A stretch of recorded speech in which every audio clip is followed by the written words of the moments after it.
Film dimulai dengan menampilkan seorang pejabat pemerintah bernama Catherine yang tiba di sebuah fasilitas penelitian rahasia. Dia disambut hangat oleh kepala ilmuwan bernama Richard yang dengan bangga akan mempresentasikan penemuan yang menakjubkan. Tapi sebelum itu, Richard meminta asistennya Reese untuk memarkirkan mobil Catherine. Tak lama kemudian, Catherine dibawa ke dalam fasilitas di mana dia melihat para staf telah mempersiapkan segalanya. Diketahui bahwa yang menjadi bahan percobaan adalah mobil Catherine, atau mungkin lebih tepatnya mobil milik negara yang dipinjamkan kepada Catherine. Tanpa menunggu berlama-lama, Richard meyakinkan bahwa semuanya aman, dan setelah para staf memulai pertunjukan, tiba-tiba saja mobil Catherine lenyap dalam medan energi. Lalu beberapa saat kemudian, mobil itu pun kembali setelah para staf mengatur daya yang dialirkan. Tentu saja Richard merasa sangat bahagia atas pencapaiannya, namun sangat disayangkan itu tidak bertahan lama karena seluruh mesin di ruang kendali mengalami masalah yang sangat berpotensi menjadi bencana. Apa yang sebenarnya terjadi? Selamat datang dan selamat berjumpa kembali bersama saya Teguh Gusto. Bagaimanapun kabar dan dimanapun kalian berada, tentu saja saya selalu mendoakan semoga teman-teman sekeluarga sehat-sehat saja. Seperti biasa, saya akan bercerita tentang sebuah film yang mana kali ini berjudul The Philadelphia Experiment, sebuah film yang rilis di tahun 2012, disutradarai oleh Paul Schiller dengan dibintangi oleh para aktor yang tentunya tidak perlu kalian ragukan karena pastinya saya belum kenalan. Baik, siapkan diri dan tentunya kopi karena cerita akan kita lanjuti. Ya, setelah mendengar suara lewat radio, tiba-tiba saja terjadi lonjakan energi yang menyebabkan mobil Catherine kembali menghilang. Adegan kemudian berpindah ke wilayah barat Philadelphia, di mana seorang pilot sedang bersiap-siap untuk melakukan lepas landas dengan pesawatnya. Dan sesaat setelah melayang, mendadak muncul gelombang energi dengan sebuah kapal perang. Akibatnya, pesawat menghantam kapal yang menyebabkan sebuah ledakan besar yang tentu saja menewaskan si pilot. Di tempat lain ditampilkan seorang wanita bernama Molly yang bekerja di sebuah kafe. Saat ini dia membantu rekan kerjanya Lina dalam suatu pekerjaan ilegal dan jangan ditiru, yaitu meretas beberapa website resmi untuk melakukan pembayaran palsu. Tak lama kemudian, seorang sheriff bernama Carl mengunjungi kafe. Dalam perbincangan, diketahui bahwa baik Molly dan Carl sama-sama memiliki ketertarikan. Bahkan Carl sepertinya telah beberapa kali berusaha melamar, namun Molly masih menolak karena memiliki alasan dan pandangan tertentu terhadap pernikahan. Di tengah basa-basi manja, Carl menerima kabar tentang kecelakaan pesawat yang membuat pria itu bergegas ke TKP. Beberapa waktu kemudian, setibanya di sana, Carl sangat terkejut melihat kapal perang bernama USS Eldridge yang berada di landasan. Tentu saja Carl segera mengenali kapal tersebut yang mana dikabarkan hilang secara misterius saat Perang Dunia Kedua. Dan sebagai tindakan awal, segera dia melaporkan hal tersebut kepada Angkatan Laut dan juga memanggil bantuan dari beberapa badan untuk melakukan penyelidikan. Kembali ke fasilitas rahasia di mana Richard dan tim mengetahui bahwa suara yang mereka dengar sebelumnya berasal dari USS Eldridge. Pada momen ini, Catherine menjelaskan informasi lebih lanjut tentang hilangnya USS Eldridge, yaitu saat melakukan suatu eksperimen di tahun 1943 dan dianggap hancur karena tidak pernah muncul kembali. Sementara itu, ditampilkan seorang pria bernama Bill yang mendapati dirinya di dalam kapal perang dan tidak mengingat tentang apa yang terjadi sebelumnya. Ia mencoba bangkit untuk menemukan sepatu, namun sayangnya entah bagaimana benda itu seperti tertanam di lantai. Tidak hanya sepatu, tapi juga beberapa kru lain mengalami hal yang sama dan bahkan tubuh mereka mengeras seolah menyatu dengan ruangan. Bill kemudian mencoba menggunakan radio menghubungi ruang kendali, namun tidak ada yang merespon. Saat memeriksa lebih lanjut di sekitar kapal, pria itu menemukan gelombang yang mirip portal. Dengan ragu, Bill menyentuhnya dan dia malah tersedot ke dalam, lalu mendapati diri sudah berada di luar USS Eldridge.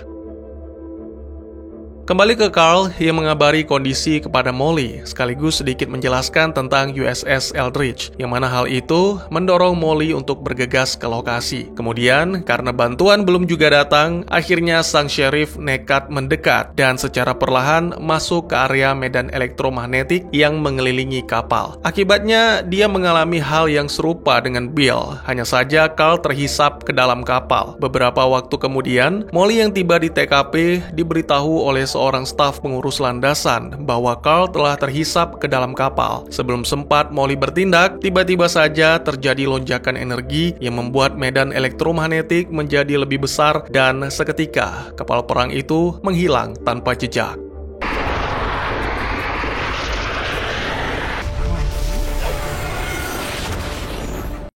Di sisi lain, Bill melakukan perjalanan tanpa tujuan di sekitar kota, menatap ke segala arah dengan penuh kebingungan. Alangkah terkejutnya pria itu saat melihat tanggal yang tertera pada surat kabar. Dia segera menyadari bahwa telah melakukan perjalanan waktu dari tahun 1943 ke tahun 2012.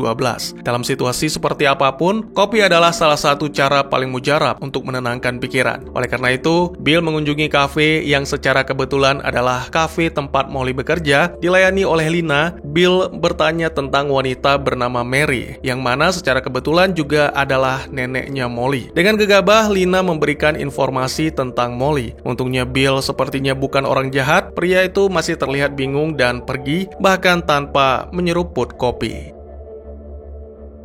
Di fasilitas penelitian, diketahui bahwa generator terus menyedot daya bahkan setelah para staf menonaktifkannya. Tepat di saat yang sama, lonjakan energi kembali terjadi. Secara misterius, hal ini juga berdampak pada tubuh Bill. Dan di saat bersamaan juga, USS Eldridge muncul di langit Chicago. Kapal itu segera terjun bebas sehingga mendarat di atas salah satu gedung. Ditampilkan di dalam kapal, Carl mendapati dirinya terjebak. Tangannya masuk ke dalam dinding ruangan. Lalu beberapa jam kemudian, saat petang, Molly kembali ke rumah dan menemukan Bill. Tentu saja hal ini membuat wanita itu kaget bukan kepalang, karena ternyata Bill adalah kakeknya yang telah menghilang dalam USS Eldridge 70 tahun yang lalu. Saat suasana mulai tenang, keduanya pun terlibat perbincangan di mana Molly mengungkapkan bahwa sang nenek meninggal ketika dirinya masih kecil. Kemudian sang ibu meninggal 3 tahun yang lalu. Tentu saja mendengar hal itu membuat Bill merasa terpukul. Kini dia bertekad untuk mengungkapkan kebenaran di balik hilangnya USS Eldridge untuk membantu Molly melakukan keahliannya dalam meretas website milik Angkatan Laut dan mengunduh beberapa berkas terkait Project Rainbow dalam eksperimen Philadelphia yang pertama. Di sana dijelaskan bahwa USS Eldridge yang hilang diyakini telah hancur. Sementara itu, Richard dan Catherine tiba di fasilitas penelitian yang berlokasi di Chicago. Setelah meninjau seluruh berkas terkait eksperimen Philadelphia pertama, Richard mengetahui eksperimen tersebut didasarkan pada time travel. Jadi selama eksperimen itu, terjadi lonjakan energi dari generator yang menciptakan medan energi besar, sehingga tanpa sengaja membuka kontinum waktu. Dan diaktifkannya generator oleh tim Richard di masa kini mengakibatkan Eldridge tertarik ke dalam portal waktu sehingga muncul di masa kini. Menurut Richard, ini sudah 70 tahun bagi mereka, tapi bagi Eldridge ini terjadi sekejap mata. Kembali ke kediaman Molly, wanita itu menjelaskan kepada sang kakek tentang Carl yang sekarang terjebak di dalam kapal. Tiba-tiba saja perbincangan mereka terganggu oleh suara bel. Ketika Molly membukanya, ternyata yang datang adalah seorang pria. Dia memperkenalkan diri sebagai Hagen yang adalah seorang agen pemerintah. Pria itu memaksa Molly memberikan informasi tentang Billy, bahkan mengancam akan melakukan sesuatu yang tidak menyenangkan. Meski takut, tapi Molly tetap tenang dan bungkam. Beberapa saat kemudian, Bill melancarkan serangan tak terduga kepada Hagen dan berhasil menumbangkannya, lalu bergegas melarikan diri bersama Molly. Kakek dan cucu itu mendatangi kafe yang kebetulan baru hendak tutup. Molly meminta bantuan kepada Lina agar meminjamkan mobil dan juga uang tunai, bukan 100 tapi seadanya. Kemudian bergegas pergi. Di tempat lain, terungkap bahwa Catherine lah yang mengirim Hagen. Dia juga bahkan menghubungi tim penghancur untuk meledakkan USS Eldridge. Di saat yang sama, Richard menerima panggilan dari Reese yang melaporkan bahwa generator masih aktif dengan intensitas daya yang terus meningkat. mereka. Hal ini menunjukkan bahwa USS Eldridge akan menghilang. Selain itu, dia memperingatkan tentang efek yang ditimbulkan akan lebih besar dari sebelumnya. Mendengar ini, Richard segera meminta kepada Catherine agar memerintahkan pasukan penghancur mundur. Sayangnya, wanita itu hanya mengabaikan. Kembali ditampilkan Bill dan Molly yang meraih telepon umum di mana mereka menerima panggilan dari seorang yang misterius. Meningkatnya intensitas gelombang lagi-lagi mempengaruhi Bill sehingga dia tidak mampu melakukan apapun. Untungnya Molly segera mengambil alih. Dia mendengarkan sebuah kata kunci yaitu Ivory Gate. Beberapa saat kemudian, apa yang dikhawatirkan benar-benar terjadi di mana lonjakan energi menghasilkan medan elektromagnetik yang kuat dan lagi-lagi menyebabkan USS Eldridge menghilang.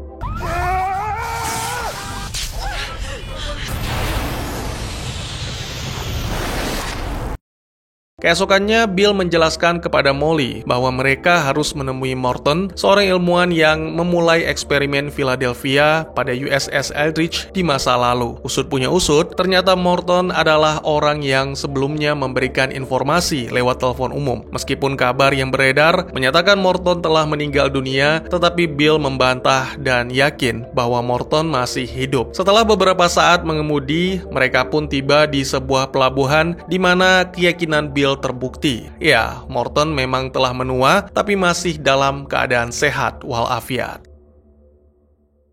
Morton terkejut akan eksperimennya yang benar-benar berhasil. Dia menyebutkan bahwa pemerintah menutup semua operasi ketika kapal menghilang. Meskipun demikian, Morton terus bekerja untuk mengembalikan Eldridge, bahkan memalsukan kematian demi merahasiakan eksperimennya. Morton juga menjelaskan bahwa generator mengikat atom-atom ke tubuh Bill dengan Eldridge. Itulah yang menjadi alasan mengapa Bill merasakan efek dari lonjakan energi. Kembali ke fasilitas penelitian Chicago, Richard memprediksi lokasi-lokasi di mana USS Eldridge akan muncul. Di saat yang sama, Catherine menerima panggilan dari Hagen. Melalui penyadapan komunikasi, diketahui bahwa Morton masih hidup dan saat ini sedang mengadakan pertemuan dengan Billy. Dengan tekad mengakhiri segalanya, Catherine memerintahkan Hagen untuk menghabisi Morton, Billy, dan juga Molly, serta seperti yang kita tahu, wanita itu juga berencana untuk meledakkan USS Eldridge ketika muncul kembali.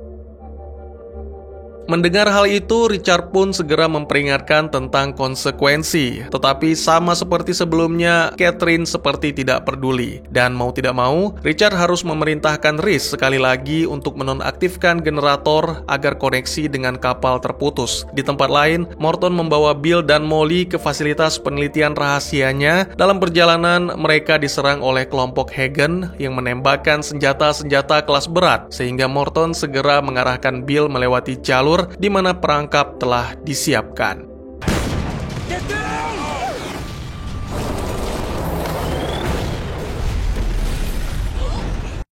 Sangat disayangkan Morton tertembak yang mana membuatnya mengalami luka parah. Morton meminta kepada Bill dan Molly untuk mengakhiri semua ini. Bill dan Eldridge harus kembali ke tahun 1943.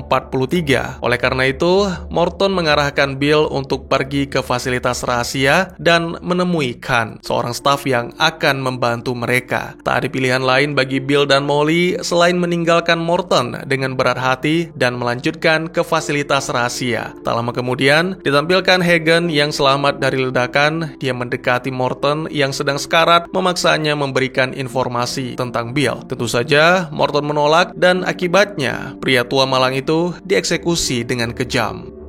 Have it your way. Sementara itu di fasilitas penelitian Richard, Reese dan tim sedang berusaha untuk menonaktifkan medan elektromagnetik. Namun lonjakan energi kembali terjadi, menyebabkan intensitas gelombang semakin meningkat. Merasakan bahaya yang akan terjadi, Reese bergegas masuk ke ruangan mesin demi menyelamatkan para staf. Namun dia malah terhisap ke dalam medan elektromagnetik. Di waktu yang sama, Richard menyaksikan apa yang dialami Bill melalui CCTV. Itu membuatnya menyadari bahwa Bill adalah kunci untuk mengatasi semua kekacauan yang terjadi karena hanya dia yang dapat mematikan sistem. Richard pun secara diam-diam menyelinap keluar fasilitas dengan tujuan untuk menemui Bill. Sesuai dengan perkiraan, USS Eldridge muncul di Gurun Sahara dan Catherine segera memerintahkan pasukan Delta untuk menghancurkan kapal itu. Dengan pesawat tempurnya, pasukan tersebut mulai meluncurkan beberapa rudal. Namun keberadaan medan elektromagnetik sebagai perisai membuat rudal-rudal tersebut tidak memberikan efek apapun. Tak lama setelah itu, intensitas gelombang kembali meningkat dan kapal tersebut dipindahkan ke pembangkit listrik tenaga nuklir di Inggris, yang mana menyebabkan ledakan besar. Lalu, adegan berpindah ke Bill dan Molly yang telah tiba di fasilitas penelitian Morton, namun sangat mengejutkan semua stafnya telah dihabisi, merasakan bahaya. Mereka segera mengambil sebuah laptop dan melarikan diri dari tempat itu. Di saat yang sama, kelompok Hagen muncul dan segera menembaki Bill dan Molly. Beruntung tak lama kemudian, Richard tiba dan segera membawa Bill dan Molly pergi dari tempat itu.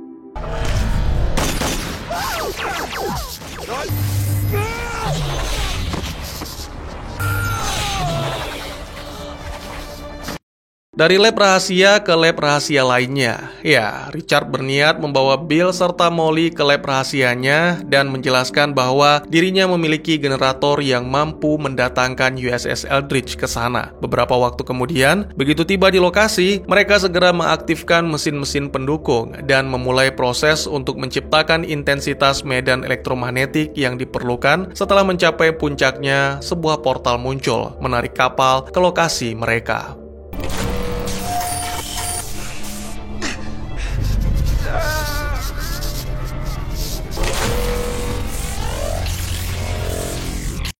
Kini saatnya Bill meninggalkan cucunya sesuai dengan arahan Morton agar bisa kembali ke masa lalu bersama USS Eldridge. Di dalam kapal, Bill menemukan Carl yang masih terjebak lalu membebaskannya dengan menggunakan gelombang elektromagnetik. Beberapa saat kemudian, secara mengejutkan, Catherine tiba di lokasi bersama dengan Hagen mengancam akan membunuh Richard dan Molly jika berani melawan. Wanita itu kemudian mengungkapkan rencananya mengirim pesawat pembom untuk menghancurkan Eldridge. Tentu saja Richard mencoba melarang karena itu akan menyebabkan akhir dunia, namun bukannya mendengarkan, Catherine malah menembak Richard. Catherine kemudian memerintahkan Hagen untuk masuk ke dalam kapal dan menghabisi Bill. Tentunya itu bukan hal yang sulit bagi Hagen karena profesinya sebagai seorang assassin. Untungnya Carl datang membantu dan bersama-sama mereka berhasil menyingkirkan Hagen.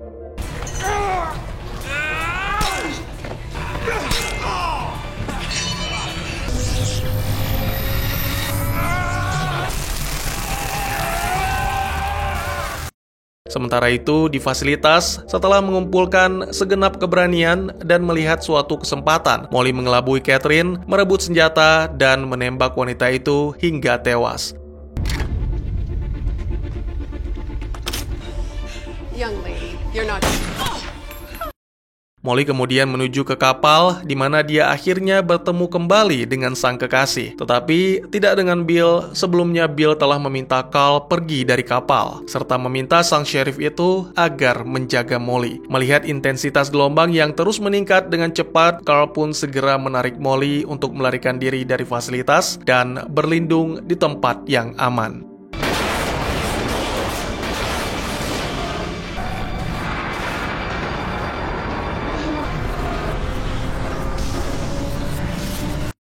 Film pun ditutup dengan menampilkan Molly yang pulang ke rumah. Secara mengejutkan, Bill juga berada di sana tapi dalam kondisi sudah tua, dan juga ditampilkan foto-foto perjalanan hidup Bill bersama keluarga, yang mana menyisakan suatu pertanyaan bagi penonton tentang apa yang terjadi. Tapi mohon maaf, film harus berakhir di sini.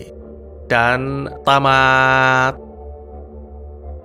Premis film ini berdasarkan pada mitos yang sudah berlangsung lama yang mengklaim bahwa selama Perang Dunia Kedua, Angkatan Laut US melakukan eksperimen di Philadelphia dengan tujuan untuk membuat kapal penghancur USS Eldridge tidak terdeteksi oleh musuh. Cerita tersebut mengatakan bahwa para ilmuwan militer berharap menemukan cara untuk membelokkan cahaya sehingga kapal tersebut tidak dapat terlihat atau tidak dapat terdeteksi oleh radar, tergantung pemahaman Anda. Kemungkinan ini berhasil, yang mana menyebabkan kapal itu berpindah-pindah tempat, bahkan berpindah waktu. Cerita ini sama halnya dengan mendaratnya UFO di Roswell pada tahun 1947, yang mana tidak dapat dipastikan kebenarannya. Namun sebagai cerita untuk film fiksi ilmiah, konsep ini sebenarnya sangat menarik. Jika merasa tidak asing dengan judulnya, kalian tidak salah, karena sebelumnya cerita ini pernah diangkat ke dalam film dengan judul yang sama, yaitu The Philadelphia Experiment tahun 1984 dan Philadelphia Experiment 2 tahun 1993. Sangat disayangkan versi 2012, pelaksanaannya kurang baik karena mungkin saja pengerjaannya yang buru-buru serta dana yang terbatas. Sehingga ya, menurut saya kurang memuaskan. Sebenarnya film ini tidak mengawalinya dengan buruk, terutama mengingat ini ditujukan untuk TV, dengan Dr. Richard Faulkner yang sombong memimpin eksperimen bersama atasannya Catherine yang juga sombong. Keduanya berhasil mengembangkan teknologi unik dan karena kesombongan tersebut, mereka kurang memikirkan dampaknya sehingga terjadilah sesuatu yang tak terduga. Sayangnya setelah itu, segalanya terasa aneh, mulai dari tim angkatan laut yang tidak kunjung datang, angkatan kepolisian juga tidak muncul, Morton yang seharusnya berusia 90 tahun tapi masih segar bugar, dan yang terakhir, mungkin bagi teman-teman ini tidak penting tapi sangat menyakitkan hati saya, yaitu beli kopi tidak diminum.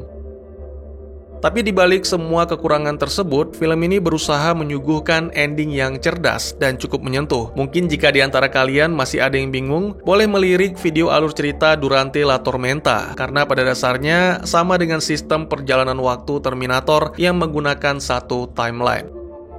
Jadi kembalinya Bill ke USS Eldridge ke tahun 1943 menciptakan timeline baru yang berbeda. Dia membongkar serta menggagalkan eksperimen terlarang, menghancurkan semua berkas-berkas, sehingga di masa depan Catherine dan Richard tidak bisa mengembangkan lagi. Selain itu, saya pikir hasil Perang Dunia II sama sekali tidak ada perubahan. Tapi perubahan terbesar adalah pada keluarga Molly. Kembalinya sang kakek membuat Molly pada akhirnya menikah. Saya pikir alasan Molly tidak menikah adalah karena takut kehilangan. Kemungkinan neneknya mengalami trauma dan kesedihan yang berkepanjangan setelah ditinggal oleh Bill. Kemungkinan yang lain adalah ayah Molly juga meninggal, yang mana secara tidak langsung menyeratkan bahwa Molly merasa takut akan kehilangan orang yang dicintai, sehingga menolak lamaran dari Carl. Bisa kita lihat dari beberapa foto yang ditampilkan di akhir film, hubungan Bill dan Molly yang begitu dekat. Bagaimana menurut kalian?